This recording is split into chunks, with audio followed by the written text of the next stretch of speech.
Charges के बारे में डिस्कस करा था। I hope all you are clear about the topic of charges, right, because it's very important topic, तभी आज आपको लाइटनिंग का टॉपिक समझ में आया, राइट। आज हम शुरू करेंगे अब लाइटनिंग। मेरी लाइटनिंग क्या होता है, ये जनरेट कैसे होती है। मैंने आपको कल भी बताया था, जब चार्जेस आपस में एक्यूमुलेट हो जाते हैं, ठीक है, मिल जाते हैं, ठीक है, वो क्या होने चाहिए, वो चार्जेस ऑपोजिट होने चाहिए, सेम चार्जेस नहीं होने चाहिए। जब सेम चार्जेस होंगे तो वो रिपल करेंगे, ठीक है। यदि ऑपोजिट चार्जेस होंगे तो ही वो एक्यूमुलेट होंगे, तो ही वो आपस में मीट करेंगे, राइट। तो जब ऑपोजिट चार्जेस आपस में मीट कर जाते हैं तब क्या हो जाता है, लाइटनिंग का प्रोसेस होता है। अब वो कैसे होता है, अब आप जो क्लाउड्स होते हैं ना, क्लाउड्स के ऊपर वाले में जो ऊपर के क्लाउड्स होते हैं उनमें पॉजिटिव चार्जेस होते हैं, राइट। क्लाउड्स में जो ऊपर के क्लाउड्स हैं, ओपन रीजन के क्लाउड्स होते हैं, तो वो उसमें क्या होते हैं, पॉजिटिव चार्जेस होते हैं। जो लोअर रीजन के होते हैं, जो नीचे होते हैं, जो लोअर रीजन के क्लाउड्स होते हैं उनमें नेगेटिव चार्जेस होते हैं, ओके। अब ये दोनों चार्जेस ऑपोजिट हैं, वो पॉजिटिव है, वो नेगेटिव है। उसके बाद जो अर्थ पे भी क्या है, मेरे नेगेटिव पॉजिटिव चार्जेस हैं। पहले अपर में मेरे पॉजिटिव चार्जेस थे, उसके बाद लोअर में क्लाउड्स में मेरे नेगेटिव चार्जेस हैं, फिर मेरे अर्थ में क्या है, पॉजिटिव चार्जेस हैं, राइट। तो जब ये चार्जेस आपस में एक्यूमुलेट होते हैं, ठीक है, मीट करते हैं ये चार्जेस, जब आपस में ये चार्जेस मीट होते हैं तब क्या हो जाता है, स्ट्राइक्स होते हैं, ऐसे लाइटनिंग ब्राइट लाइट्स होती हैं, ठीक है, ब्राइट लाइट के स्ट्राइक्स होती हैं, जो क्या है वो लाइटनिंग है। क्लियर। पहले एक बार डायग्राम के थ्रू समझाती हूँ, फिर एक्सप्लेन करती हूँ दोबारा से। क्लियर। देखो क्लाउड्स हैं, क्लाउड्स में पॉजिटिव चार्जेस, ओके। ये क्लाउड्स अपर रीजन के ऊपर वाले क्लाउड्स हैं, उनमें क्या है, पॉजिटिव चार्जेस हैं। उसके बाद उसके जो नीचे जो क्लाउड्स होते हैं, नीचे वाले रीजन्स में जो क्लाउड्स हैं उनमें नेगेटिव चार्जेस होता है, ठीक है। फिर ये मेरी अर्थ है, ठीक है, मेरा ग्राउंड है, ग्राउंड के ऊपर क्या है, कौन से चार्जेस हैं, मेरे पॉजिटिव चार्जेस, ठीक है। मेरे ग्राउंड के ऊपर कौन से चार्जेस हुए, पॉजिटिव चार्जेस हैं, राइट। तो ये जब चार्जेस आपस में मीट करेंगे, ये भी ऑपोजिट है, जब ये दोनों आपस में मीट करेंगे, ये भी ऑपोजिट है, राइट। जब ये दोनों चार्जेस आपस में मीट करेंगे तब क्या हो जाएगी, ऐसे ब्राइट लाइट स्ट्राइक्स होंगी, ठीक है, वो क्या है, मेरी लाइटनिंग है। क्लियर।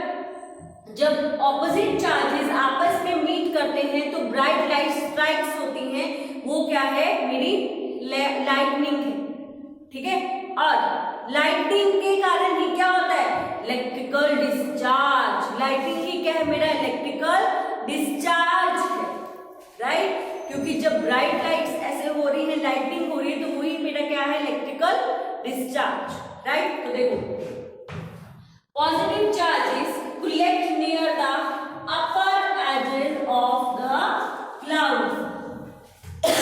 क्लाउड्स के अपर एजेस पर, क्लाउड्स के अपर एजेस पर, ये इसके किनारे है ना, एजेस है, अपर एजेस पर पॉजिटिव चार्जेस होते हैं, ठीक है। क्लाउड्स के अपर एजेस पर पॉजिटिव चार्जेस हैं।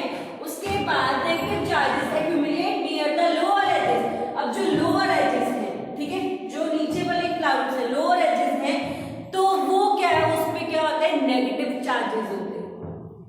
क्लियर। ऊपर वाले पे अपर वाले पे पॉजिटिव, नीचे वाले पे नेगेटिव। अब ये दो चार्जेस आपस में जब मीट करते हैं तो ब्राइट लाइट स्ट्राइक होती है, जो कि मेरा क्या है, वो लाइटनिंग है। क्या है, लाइटनिंग है। क्लियर। ये कॉन्सेप्ट आपको अच्छे समझ आ गया होगा, क्योंकि बहुत जिसको चार्जेस क्लियर हो गया ना कि चार्जेस होते हैं, उसके बाद क्लाउड्स में भी चार्जेस होते हैं, कौन कौन से होते हैं, पॉजिटिव नेगेटिव होते हैं, तो वो आपस में जब मीट करते हैं तो लाइटनिंग का प्रोसेस होता है। क्लियर।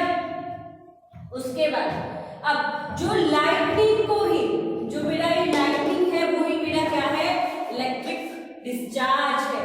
लाइटनिंग ही मेरा क्या है, इलेक्ट्रिक डिस्चार्ज है, ओके। अब इसके लिए सेफ्टी मेजर्स क्या होंगे, इसके लिए हमें कुछ सेफ्टी मेजर्स रखने पड़ेंगे ना, ताकि हमें प्रॉब्लम ना हो, लाइटनिंग का हमें कोई जब आपको पता है कि जब ये लाइटिंग होती है तब ये किसी के ऊपर भी गिर जाए तो ये क्या उसकी डेथ हो सकती है, उसको शॉक लग जाएगा। क्लियर? तो है तो ये इलेक्ट्रिकल डिस्चार्ज ही ना। ओके, तो अब इसके सेफ्टी मेजर्स क्या होंगे? जब आप आउटसाइड हाउस पे हैं, जब घर से बाहर हैं, तब आप यदि किसी मोटर व्हीकल पे हैं, ठीक है, बाइक पे हैं, स्कूटर पे हैं, तो आपको वहां पे स्टॉप कर देना चाहिए। ठीक है, आपको उसको चलाना नहीं चाहिए, आपको साइड पे स्टैंड हो जाना चाहिए। जब ऐसी लाइटनिंग हो रही हो तब आपको वहां पे साइड में स्टैंड हो जाना चाहिए, मोटर व्हीकल से उतर जाना चाहिए, उसको रन नहीं करना चाहिए। क्लियर? सबसे पहले तो आपको यही करना है। फिर आपको अपने हैंड में मेटेलिक अम्ब्रेला यूज नहीं करनी है क्योंकि वो मेटल की होती है। जब लाइटनिंग होगी तो वो उसके जो चार्जेस हैं उस मेटल के थ्रू आपकी बॉडी में आ सकते हैं और आपको क्या हो जाएगा? इलेक्ट्रिक शॉक लग जाएगा। राइट? तो वो मेटेलिक अम्ब्रेला यूज नहीं करनी, क्योंकि मैंने आपको कल ट्रांसफर के बारे में भी समझाया था कि चार्जेस ट्रांसफरेबल है, ट्रांसफर हो जाते हैं, आपकी बॉडी के अंदर आ जाएंगे तो आपको एकदम से शॉक लग जाएगा। राइट? तो वो क्या है? मेटेलिक अम्ब्रेला को यूज नहीं करना चाहिए। क्लियर? फिर आपको जो टॉल वो ट्रीज होते हैं, बड़े बड़े ट्रीज होते हैं ना, उनके नीचे नहीं रखना, मतलब स्टैंड नहीं होना चाहिए, उनसे अवे होना चाहिए। क्यों ऐसा होता है? क्योंकि जो टॉल ट्रीज होते हैं ना, उनपे ही सबसे पहले लाइटनिंग गिरेगी। ठीक है, तो उनके ऊपर गिरेगी तो क्या होगा? आपके ऊपर नुकसान हो जाएगा, आपको शॉक लग सकता है, आपके ऊपर आ सकती है। इसलिए टॉल ट्रीज के ऊपर के नीचे हमें नहीं खड़ना चाहिए।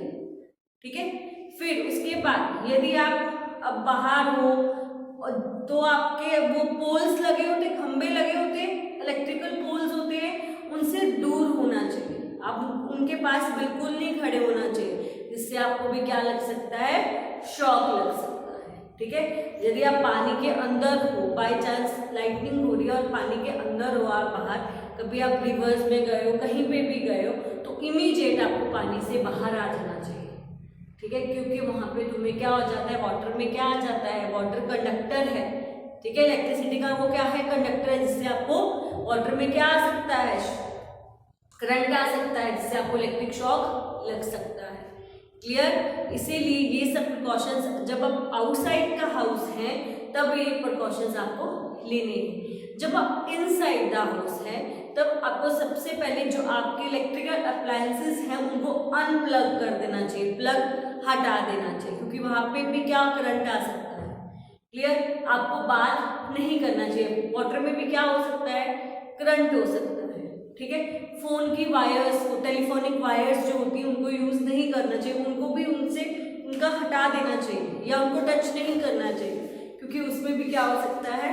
करंट हो सकता है। ठीक है, तो ये था इनसाइड हो तो कौन से प्रिकॉशंस लेने हैं, आउटसाइड थे तो कौन से प्रिकॉशंस लेने। क्लियर? अब क्या है? Lightning conductors. अब लाइटनिंग कंडक्टर्स क्या होते हैं? ऐसे डिवाइसेस होते हैं जो जब हम घरों की बिल्डिंग्स को कंस्ट्रक्ट करते हैं ना, तो कुछ डिवाइसेस का यूज करा जाता है ताकि लाइटनिंग का इफेक्ट हमारे घरों पर ना पड़े और हम पर ना पड़े। ठीक है, वो होते हैं लाइटनिंग कंडक्टर्स। राइट? तो लाइटनिंग कंडक्टर्स में एक मेटेलिक रॉड्स का यूज करा जाता है, जो आपकी बिल्डिंग जब कंस्ट्रक्ट करते हैं, ठीक है, ये बिल्डिंग से ऊपर होगी। राइट? बिल्डिंग के अंदर ही उनको उसको फिक्स कर दिया जाता है, पर उसकी जो मेटेलिक रोड की ऊंचाई होगी आपके बिल्डिंग से ऊपर तक होगी। ठीक है, ये जब आप घर बनाते हैं ना, उसकी वॉल्स में ही उसको फिक्स कर देते हैं। ओके, जब उसमें लाइटनिंग होती है तो जो उसके चार्जेस होते हैं वो मेटेलिक रोड के अंदर चले जाते हैं। मेटेलिक रोड से वो पूरा नीचे तक ग्राउंड में चले जाते हैं, जिससे आपके घर पे कोई इफेक्ट नहीं होता, क्योंकि वो जो अर्थिंग में चले गए हैं, अर्थिंग में चले गए तो अर्थिंग ने उसके अंदर अपने समा लिया है, उसको कोई प्रॉब्लम नहीं होगी, जिससे हमें कोई प्रॉब्लम नहीं होगी। क्लियर? तो देखो, devices used to protect the buildings from the effect of a lightning. ठीक है, बिल्डिंग्स में यूज करे जाते हैं from the effect of lighting, ताकि जो लाइटिंग के इफेक्ट है उससे हमें प्रोटेक्शन मिल सके। ओके, फिर metallic rod taller than the building is installed in the walls of the building, building की वॉल्स में ही इंस्टॉल करी जाती हैं और ये टॉलर होती है बिल्डिंग के ऊपर तक होती है। देखो ये बिल्डिंग है सपोज, ठीक है, ये रोड है जो वॉल्स में ही फिक्स करी गई है, ये बिल्डिंग आपकी यहाँ पे खत्म हो जाती है पर ये ऊपर तक जाती है, आपके घर के थोड़ी ऊपर तक जाती है ताकि यहाँ पे जो लाइटनिंग हो, लाइटनिंग की स्ट्राइक्स हो तो उसके जो चार्जेस हैं इसके अंदर चले जाए, उसके अंदर जाते हुए आपकी वॉल से आके नीचे अर्थिंग तक ग्राउंड तक चले जाते हैं, जिससे क्या है आपको कोई प्रॉब्लम नहीं होती। यदि ग्राउंड में चले गए फिर थोड़ा हमें कोई प्रॉब्लम होगी, राइट। तो फिर उसके बाद ये जो लाइटिंग का कॉन्सेप्ट है ये खत्म हो गया है, इसमें हमने लाइटिंग कवर अप करा। लाइटनिंग क्या होता है, इसके सेफ्टी मेजर्स क्या हैं, लाइटनिंग कंडक्टर्स क्या होते हैं, क्लियर। अब मेरा जो नेक्स्ट टॉपिक आता है अर्थक्वेक का आता है। अर्थक्वेक क्या होता है, ये तो आपने देखा ही है कि जब अर्थक्वेक आता है तो कितनी प्रॉब्लम्स होती है, राइट। ह्यूमन लाइफ्स चली जाती हैं, कितना डिजास्टर हो जाता है, कितने सारे घर बेघर लोग हो जाते हैं, बिल्डिंग्स गिर जाती हैं। तो अर्थक्वेक का कोई ऐसा सोल्यूशन है ही नहीं है हमारे पास, जिससे हम क्या है, हमारे पास कोई सेफ्टी मेजर्स ही नहीं है इतने कि जिससे अर्थक्वेक से हमें प्रॉब्लम, अर्थक्वेक ना आए, अर्थक्वेक को हम रोक नहीं सकते हैं, ठीक है। इसके बारे में हाँ साइंटिस्ट को पहले थोड़ा अवेयर वो लोग कर देते हैं, राइट, पर इसको हम क्या है स्टॉप नहीं कर सकते। ये आने हैं तो आने ही हैं, आते शॉर्ट टाइम के लिए ही है, ये नहीं बहुत टाइम के लिए आते हैं 1, 2, 5 मिनट के लिए, पर इतना ज्यादा डिजास्टर कर देते हैं कि लोग बेघर हो जाते हैं। इवन हमारे गुजरात में भी आया था, भुज में आया था, ठीक है, कश्मीर में आया था, जिसने कितना डिजास्टर कर दिया था, लोगों को कितना नुकसान हुआ था। तो ये क्या है, अर्थक्वेक बहुत हार्मफुल है हमारे लिए, राइट। देखो सडन शेकिंग और ट्रैवलिंग ऑफ द अर्थ, जब अर्थ जो है अचानक से शेक करने लग जाए, ट्रैवलिंग करने लग जाए, ठीक है, हिलने लग जाए, तो वो क्या हो जाता है, तो हमें पता चल जाता है कि अर्थक्वेक आ गया है, ठीक है।